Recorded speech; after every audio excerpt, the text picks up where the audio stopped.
नमस्कार। एक बार फिर से स्वागत है आप सभी का हमारे चैनल में।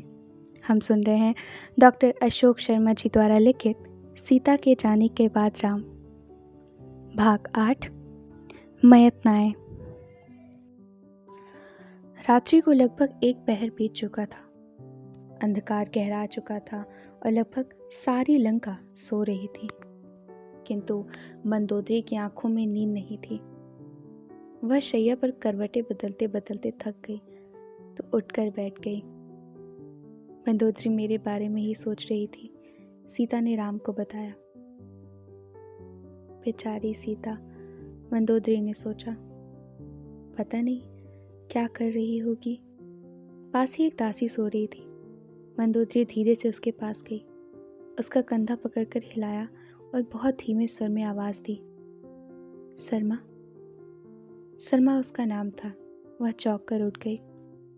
क्या हुआ? उसने पूछा। मंदोदरी ने होठों पर उंगली रखकर उसे धीरे बोलने का संकेत किया, फिर लगभग फुसफुसा कर कहा, सीता को किस कक्ष में रखा गया है जानती हो? ढूंढ लूंगी, मुझे उससे मिलना है। अच्छा। शर्मा मंदोदरी के बहुत नजदीक थी और उसकी पीड़ा को समझ रही थी। थोड़ी देर प्रतीक्षा करें, मैं सही स्थान का पता कराती हूँ। ठीक है, मंदोदरी ने कहा। शर्मा उठकर गई और कुछ देर बाद ही वापस आकर मंदोदरी से बोली, आए। मंदोदरी मेरे पास आई। देखा मैं भूमि पर बैठी घुटनों पर सर रखे रो रही थी। मंदोदरी ने शर्मा को जाने का संकेत किया और स्वयं मेरे पास भूमि पर ही बैठकर पुकारा, सीते। मैंने धीरे से सिर उठाया। उन्होंने कहा, पुत्री। यहाँ रावण के महल में कोई मुझे पुत्री कहने वाला भी होगा, यह मैं सोच भी नहीं सकती थी। इस संबोधन से मैं अचंभित होकर रह गई थी। सीता ने कहा, आप? मैं मंदोदरी, रावण की पत्नी। क्या हुआ? मैं तुमसे मिलना चाहती थी। उनसे क्यों पूछने की मेरी हिम्मत नहीं हुई, किंतु उन्होंने स्वयं ही कहा, मैं तुम्हारी पीड़ा का अनुमान लगा सकती हूँ। मैंने कोई उत्तर नहीं दिया, बस चुपचाप मंदोदरी के चेहरे की ओर देखती रही। मैं तुम्हारी माँ जैसी हूँ। किंतु वो, मैंने कहा, वह रावण। मुझे मंदोदरी द्वारा रावण को इस तरह संबोधित किए जाने का अचरज हुआ। वह बहुत दुष्ट और पापी है। मंदोदरी की बातों से मेरे आंसू कम हुए, कुछ सहारा सा लगा, किंतु धोखा खाया हुआ मेरा मन अब भी आशंकित था। यह रावण की कोई चाल भी हो सकती है, मुझे लगा। मैं अभी भी कुछ नहीं बोली। मंदोदरी ने इसे समझा। उन्होंने कहा, मुझ पर विश्वास कर बेटी। अब मैंने मंदोदरी का हाथ थामा और आर्त स्वर में कहा, माँ, मुझे बचा लो। तुम्हें कुछ नहीं होगा सीते, बस तुम हिम्मत बनाए रखना, टूटना मत। सच माँ? हाँ सच। मैं एक ऐसी घटना बताती हूँ जिससे तुम्हें विश्वास हो जाएगा कि तुम्हें इस रावण से डरने की कोई आवश्यकता नहीं है। क्या? मैंने कहा, यह इतना पापी है कि इसने अपने पुत्र वधु को भी नहीं छोड़ा। माँ, आप क्या कह रही हैं? मैं सच कह रही हूँ। रंभा, इसके सौतेले भाई कुबेर के पुत्र नल कुबर की पत्नी थी। उसके बहुत गिड़गिड़ाने पर भी इसने उससे बलात्कार किया। मैंने मंदोदरी की इस बात पर बहुत आश्चर्य के साथ उनकी ओर देखा। पुत्री, तुम्हें यह बात अविश्वसनीय लग रही होगी, किंतु यह सचमुच ऐसा ही है। वह ऐसे कैसे कर सकता है माँ? मैंने पूछा और फिर बताती हूँ, कहकर मंदोदरी ने कहा, इसके नाना सुमाली के बड़े भाई मालेवान की पुत्री अनला की पुत्री कुंभी नसी है। मधु नामक राक्षस इसका बलपूर्वक अपहरण कर ले गया था और उससे विवाह कर लिया। यह कुंभी नसी के अपहरण की बात सुनकर क्रोध में आ गया और उसने सेना लेकर मधु पर आक्रमण कर दिया। उस युद्ध में यह मधु का वध करने ही वाला था कि कुंभी नसी आ गई। उसने रोते हुए उसके पैरों पर सिर रखकर स्वयं को विधवा न बनाने की प्रार्थना की। इसने मधु को जीवन दान दे दिया, किंतु साथ ही शर्त रख दी कि मधु को देवताओं के साथ युद्ध में इसकी ओर से लड़ना होगा। मधु तैयार हो गया।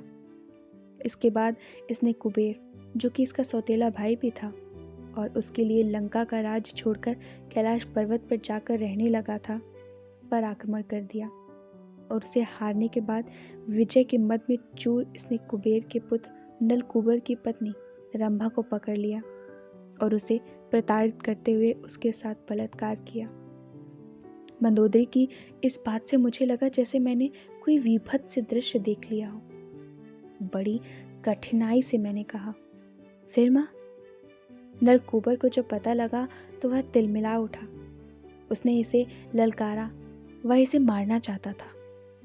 काश ऐसा हो पाता, मैंने कहना चाहा, किंतु रावण मंदोदरी का पति है, उन्हें बुरा लग सकता है, यह सोचकर मैं रुक गई।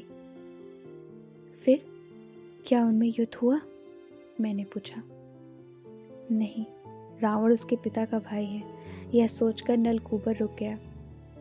उसने इससे युद्ध नहीं किया, किंतु इसे श्राप दे दिया कि यदि भविष्य में इसने किसी स्त्री के साथ जबरदस्ती करने की कोशिश की तो इसके सिर के टुकड़े हो जाएंगे। सच? मैं आश्चर्य और खुशी से भर उठी। हाँ सच। और फिर तब से आज तक मैंने इसके द्वारा किसी बलात्कार की बात सुनी तो नहीं है। ओह, कहकर मैंने संतोष की सांस ली। और मुझे लगता है कि अब तुम्हारा अपहरण करके तो इसने सारे राक्षस कुल के विनाश को आमंत्रण दे दिया है। पता नहीं विधि के मन में क्या है, मंदोदरी ने कहा। इसके बाद भोग की आहट होने तक हम आपस में बातें करते रहे। मंदोदरी दुख, क्रोध और पश्चाताप से भरी हुई थी। उन्होंने अपने रावण से मिलने से लेकर आज तक की बहुत सी बातें मुझे बता डाली।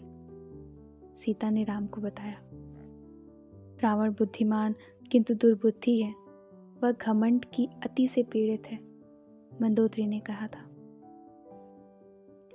माँ, आप यहाँ कैसे रह लेती हैं? मैंने प्रश्न किया।